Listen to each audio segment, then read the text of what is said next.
If jumping ship was a sport, we would be the Michael Jordans of it. Quite literally. It seems that Nintendo is the only company that you can trust moving forward because every other company seems to be self-imploding. Quite literally. If we are going to take a look at X, you can see that there's nothing good being said in the PlayStation feed. Every single time they post something, it's bring back disc. No disc, no buy. PlayStation Plus sucks. PlayStation 5 sucks. All of those different things. And honestly, I kind of agree. If there's no disc, there's no point. Plus, you're going to be stuck into a squared ecosystem.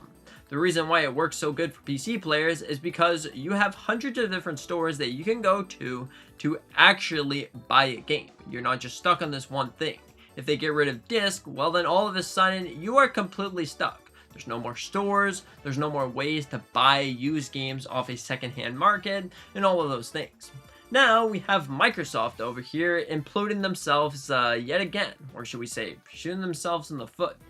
If we were to take a look at it, there's a customer that had a 25-year-old account. Now the reason why I say had is because the story is about to get definitely really interesting. So his account got hacked. Like hacking is actually pretty common than you would think. You go over like a standard person and you ask Microsoft support. My account got hacked. Can I get it back? Here's my password, my code, my thing of whether to recover the account.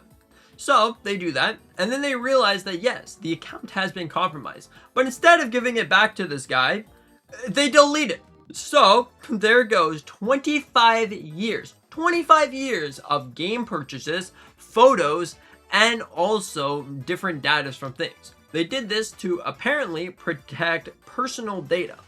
Now, my goodness, if we were going to look at a full digital future with either Microsoft or Sony, oh boy, it's going to be a 50-50 chance that one morning your game is going to be completely gone. That's why you don't really want to see this full digital future. But with Nintendo on the other hand, it really looks like they are going to be keeping physical media alive. This is going to be a thing that's going to be staying through generations. It really seems like this is part of Nintendo's business model. A physical formatted game is the best case scenario. If you were going to look at this right here, it pretty much goes over to say that physical media is a part of their business, part of their franchise. If you were going to look at it, it definitely is true. You have digital games that are cheaper than physical games. They're really trying to push out this stuff. On the hand of game keycards, you might be saying, that's the future of Nintendo, they're going to be going that way. It definitely doesn't seem like that. In fact, physical games are Nintendo's own thing. Every single Nintendo main game is going to be on a physical cartridge, besides Pokémon Pokopia for some reason. But besides that, the third-party games are the ones that get to choose. Do I want to put it on an actual physical cartridge to allow the consumer to actually be really happy? Or do I risk losing money just to save ourselves a little bit of money? So that's pretty much what the entire debate and situation is. Game keycard, physical. Game keycard isn't actually meant to be replacing physical. In fact, it's there to essentially try to replace digital in some way, if that makes any sense. But you're pretty much picking in between game keycard or if you want the digital format. So it's not technically trying to replace the full physical cartridge. Overall, I definitely think that this is some great things. If you're going to look at it, Nintendo is also the ones that you can really trust with game releases and things. You buy yourself a Nintendo console and you'll realize there's a lot of games here. There's a game about every single month. With other companies, that is not the case. One month you can be seeing one game, a delay for the next game, another game coming out. Usually, Nintendo doesn't announce something until they're for surely going to be releasing this game at this point. So, for example, if Ocarina of Time wasn't going to be coming out this year, they wouldn't be showing it off and telling you 2026. In fact, we know right now it is going to be 2026, so they wouldn't really do that if that makes any sense. Overall, I think that this is some great news for Nintendo. There's been so many, and I mean so many people, probably hundreds of millions of people that are like, I'm going to go and buy a Nintendo Switch 2. Also, this is another reason why you can trust them. One day, PlayStation or Xbox could just announce a price increase. Oh, the price is all of a sudden going to be going up the next day. Nintendo's over here giving you like 3 or 4 months for a $50 price increase, which is definitely something that you want to see. In fact, you even get news directly from Nintendo. I guess you could get that directly from PlayStation as well if you go on X, but it still is really cool to get daily updates from Nintendo themselves. Then you know potentially this is going to be coming or this is going to be coming. But overall, I think that this is a really good path forward for Nintendo. Physical games are here to stay, and it doesn't seem like Nintendo is doing anything wrong right now, at least. Because in 2025, oh boy, it was a pretty bad year for Nintendo, with so many different things going awry. Like the console bricking scene. That is something that originally happened. If you don't remember, when the Nintendo Switch 2 launched, you'll realize that there was a lot of people getting banned for no reason at all. You turn on your Switch 2 and all of a sudden, my system doesn't work, it's a bricked.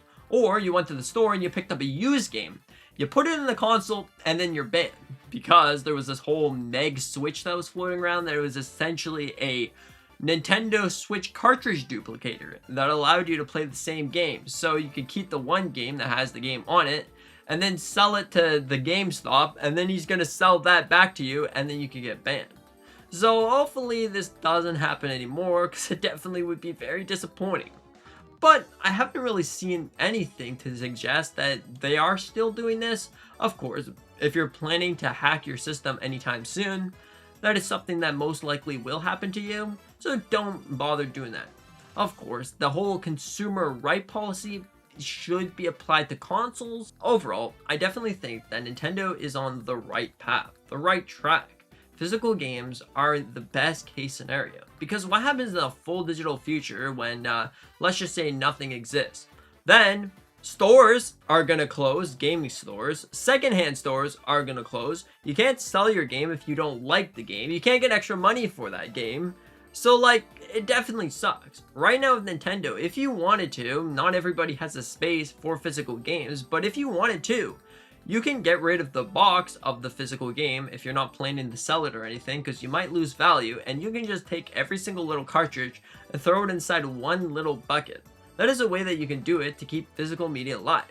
If my account gets banned tomorrow, it just gets banned for whatever reason, because all of a sudden I decided it would be a great idea to mod Zelda or something. My account gets banned.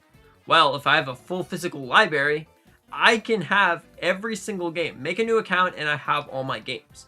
That is one reason that I honestly think that physical media has to stay, because you actually own something at the end of the day. What happens if you're on PlayStation and your account gets banned? It's gone. It's completely gone. No more physical disc for you. So I honestly think that if they're going to be getting rid of this, I'm going to be getting every single console possible. Or one Xbox, one PlayStation, one Nintendo, whatever. Then you can have all of the physical games if you want to. If we're going physical or if we're going digital, I am done. I'm telling you that right now. If we're going digital, I am completely done. Nothing is going to convince me otherwise. Anyways, what are your thoughts on this? Let me know in the comment section down below. Do you think that Nintendo is actually truly the only one that you can trust, or not at all? Anyways, thank you so much for watching. Hope that you have a fantastic rest of your day, and see you in the next one. Oh yeah, consider it that subscribe button. July 30th, it's my birthday. Maybe we can get to 5,555 subscribers. That'd be awesome. See you in the next one.